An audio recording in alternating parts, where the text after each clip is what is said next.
What if the most important factor in, like, how much weight you lose today has absolutely nothing to do with your workout? Right. Like, what if it's entirely about the first 10 minutes after you open your eyes? Yeah, that completely changes the game. It really does. Welcome to today's deep dive, everyone. Usually when we talk about healthy weight management, there's this ingrained expectation of suffering. Oh, absolutely. You picture grueling gym sessions or clearing out your entire pantry or taking on some highly restrictive regimen. Right. We're conditioned to view it as this massive overhaul. The assumption is that you have to introduce these disruptive life events to change your body. But the biological reality is actually far more nuanced, isn't it? It is. It's a lot quieter than that, honestly. Which completely flips the narrative. We're looking at a landscape of incredibly small, almost unnoticeable actions. Actions that dictate your hormonal baseline for the entire day. Exactly. And that is our exact mission for this deep dive. We're unpacking a highly focused, really intriguing document titled Morning Habits for Faster Weight Loss. And setting the big picture context here is crucial. The overarching philosophy of this source, and they emphasize this heavily, is that it's all about consistency, not extreme diets. Right. It demands that we view every habit through the lens of setting a sustainable tone, rather than, just burning calories. Reading through this, I actually kept thinking about dominoes. Okay, I like that. Like, if you treat your morning routine not as a chore list, but as the very first domino, Yes. you change the entire physics of your day. You're not forcing healthy choices through sheer willpower at, 3 in the afternoon. Right, you're just tipping over that first piece. Yeah, and it effortlessly knocks down the rest of the healthy choices as the day goes on. That analogy works perfectly because we're talking about biological momentum. The source looks at waking up, fueling up, and moving. But interestingly, before it even touches on food or exercise, it starts with how we actually wake up. Yes, let's get right into that, because we're looking at the mind-body reset first. The source lays out these foundational habits: consistent sleep, hydration, mindful breathing, and sunlight exposure. And those aren't just random tips. The text connects them all together. How so?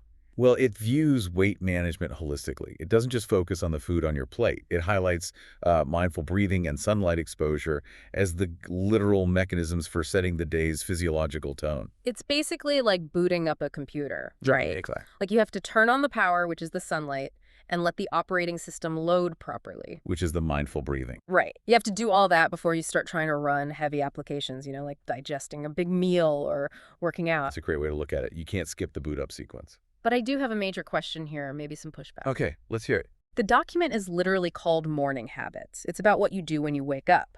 But right there in the foundational list is consistent sleep habits. Right. I mean, by definition, sleep is what you do at night. Including it as a morning routine feels, like a contradiction. I know, it looks like a typo on the surface. But it's actually the most biologically accurate point the author makes. Wait, really? Yeah. The source is essentially forcing us to redefine where our morning actually begins. Okay, I'm listening. If we look at the hormones involved in sleep, it makes total sense. When you're chronically exhausted, your body alters the production of two critical hormones, ghrelin and leptin. Ghrelin is the hunger one, right? Exactly. Think of ghrelin as the gas pedal for hunger. It tells your brain to seek out calories. Got it. Leptin is the satiety hormone. It tells your brain, hey, we're full. You can stop eating. Okay, so when you don't sleep well, your ghrelin levels spike and your leptin levels plummet. Oh, wow. So missing sleep essentially means slamming on the hunger gas pedal while cutting the brake lines for feeling full. That is the exact state you wake up in after a bad night's sleep. Your first domino is falling in the wrong direction before your feet even hit the floor. That reframes everything. Right. You cannot execute a healthy morning routine if you wake up in a severe metabolic deficit, craving high-calorie, sugary foods just to compensate for being tired. So sleep is the ultimate prerequisite. Precisely. You have to set the baseline. So once that baseline is protected and the system is effectively booted up with sleep, the text points to breath, light, and hydration. Right. The sunlight suppresses melatonin, the sleep hormone, and gives you a healthy natural curve of cortisol for alertness. And the mindful breathing keeps that cortisol from spiraling into chronic stress. Exactly. You are signaling to your cells that it's safe to burn energy today rather than hoarding it as fat because you're stressed. Which naturally leads us to the next big question. Now that the system is booted up, how do we fuel it? This is where the document shifts into some very specific dietary guidelines. Section 2, the fuel. Rethinking breakfast. Yes. The source explicitly advocates for a protein-rich breakfast and fiber-rich fruits, while also issuing a strict warning to avoid sugary drinks. And it wraps this all under the umbrella of planning nutritious meals. And the specificity is interesting. It doesn't just say, eat healthy. It isolates protein and fiber specifically. Because that specific pairing protein and fiber is a strategic defense against blood sugar volatility. So, stopping the spikes. Right. If you have a sugary drink, it breaks down into glucose instantly, flooding your bloodstream. Which forces the body to release a ton of insulin. And insulin is a storage hormone. Yeah. When it's high, fat burning is biochemically shut down. Oh, wow. But protein takes a lot of time and energy to break down. And fiber acts like a net in your digestive tract, slowing the absorption of sugars from the fruit. So together, they just provide a slow, steady trickle of energy. Exactly. You protect that hormonal baseline you worked so hard to set up with your sleep and sunlight. Now, this brings up a directive in the text that I zeroed in on. After it tells us what to eat, it explicitly tells us to eat slowly. Yeah. And I've heard that advice a million times, but reading it in this context made me think of watering a dry houseplant. Oh, a house plant? How so? Well, you know when the soil in a potted plant gets bone dry? Yeah, it gets all cracked and dusty. Right. If you take a pitcher of water and just dump it all in at once, what happens? It just runs down the sides and out the bottom. Exactly. The soil doesn't absorb anything. But if you pour a little bit, let it soak in, then pour a little more, you go slowly, the system actually absorbs it. That is a fantastic analogy. The biological equivalent of that dry soil is the communication network between your gut and your brain. The signaling takes time, right? Right. It takes roughly 20 minutes for the gut to send satiety hormones, like CCK, to the brain to say we're full. So if you dump all the food in like 5 minutes. The water just runs down the sides. Your brain still thinks you're hungry because the signals haven't caught up. You overeat simply because of speed. So eating slowly gives the system time to absorb and register the fuel. Exactly. But I have to push back again here on behalf of anyone listening. Fair enough. Think about the listener's actual reality. If you are rushing out the door, you have to shower, get the kids dressed, beat traffic.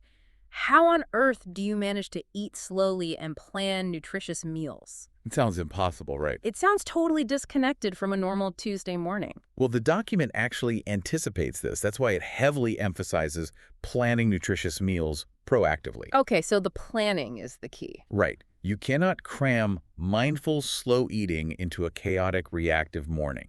The rush itself is what ruins the mechanism. Because rushing spikes your stress hormones again. Exactly. So by preparing the protein source the night before, or having the fruit already chopped, you remove the decision fatigue. You're essentially buying back the time you need to eat slowly in the morning. Precisely. The planning creates the space. The morning routine dictates the pace, but only if you prepare for it. So we've woken up right, and we fueled up slowly.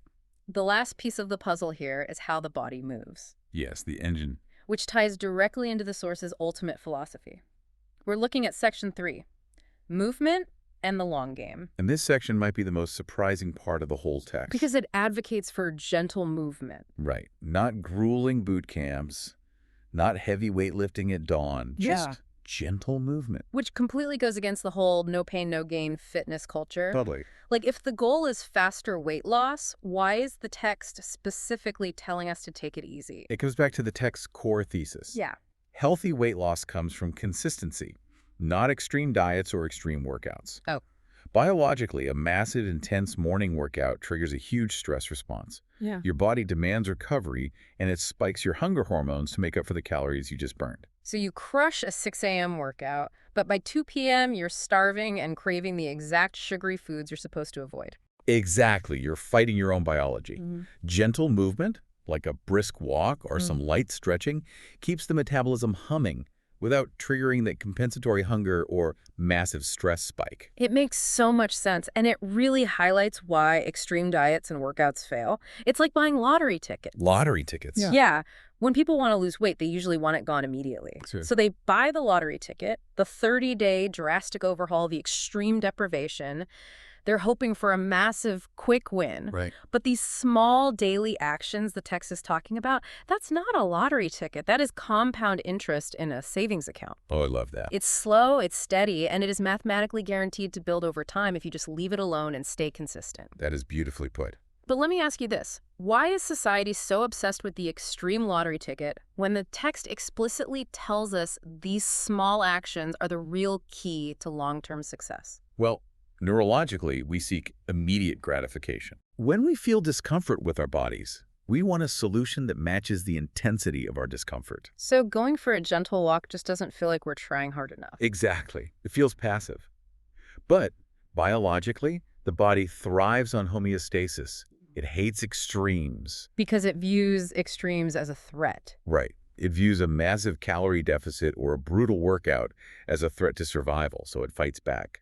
Small actions slide right under the body's threat radar. Wow. You're coaxing the body to adapt rather than punishing it into submission.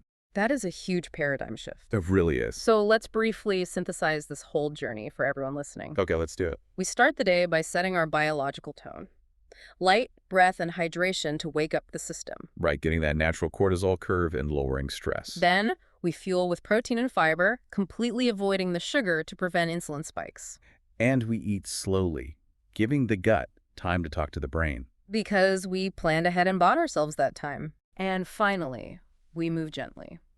We rely on the compound interest of consistency over the lottery ticket of extremes. It's a complete holistic system. It really is. And the biggest takeaway here is that you, listening right now, do not have to perfectly execute all of this tomorrow. No, definitely not. In fact, trying to do it all at once would be the exact kind of extreme overhaul the text warns against. Right. So it's really about finding what works for your specific morning out of these small daily actions, isn't it? Exactly. You just need to find your first domino. Which leaves us with a final thought for you to mull over as you go about the rest of your day.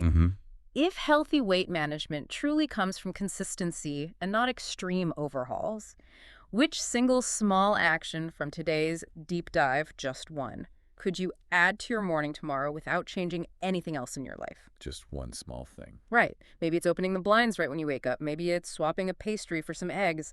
Find that one small domino. Because once you tip it over, you might be amazed at how effortlessly the rest of your day falls into place. Thanks for joining us on this deep dive. Keep exploring, and we'll catch you next time.